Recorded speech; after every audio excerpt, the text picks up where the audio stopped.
বৃক্ষ মানুষের পরম বন্ধু। বৃক্ষের ছায়াতলে যে শীতলতা, যে শান্তি, সেটা কৃত্রিমভাবে তৈরি করা এসি কিংবা ফ্যানের বাতাসে নেই।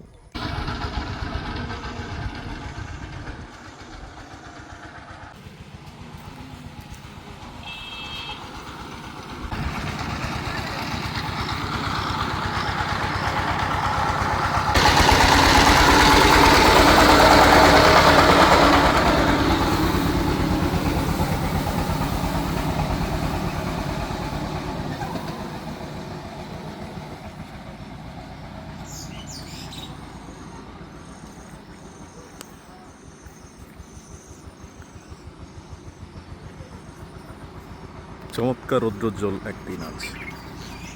ভালুকা আঁকাবাঁকা বন্ধের বটবৃক্ষের তলে অল্প সময়ের জন্য দাঁড়ালাম। বৃক্ষ মানুষের পরম বন্ধু। বৃক্ষের ছায়াতলে যে শীতলতা, যে শান্তি, সেটা কৃত্রিমভাবে তৈরি করা এসি কিংবা ফ্যানের বাতাসে নেই। মানুষ প্রাকৃতিক উপায় বাদ দিয়ে কৃত্রিমতার পথে হাঁটছে, এই জন্যে মানুষের অসুস্থতা বাড়ছে। বৃক্ষ মানুষের পরম বন্ধু।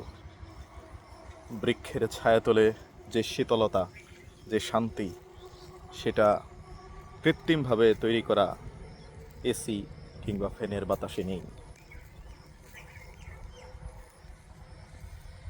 মানুষ প্রাকৃতিক উপায় বাদ দিয়ে কৃত্রিমতার পথে হাঁটছে, এই জন্যে মানুষের অসুস্থতা বাড়ছে। প্রকৃতির সাথে মিতালি করে মানুষ যদি বসবাস না করে, তবে মানুষের সমস্যা বাড়তেই থাকবে।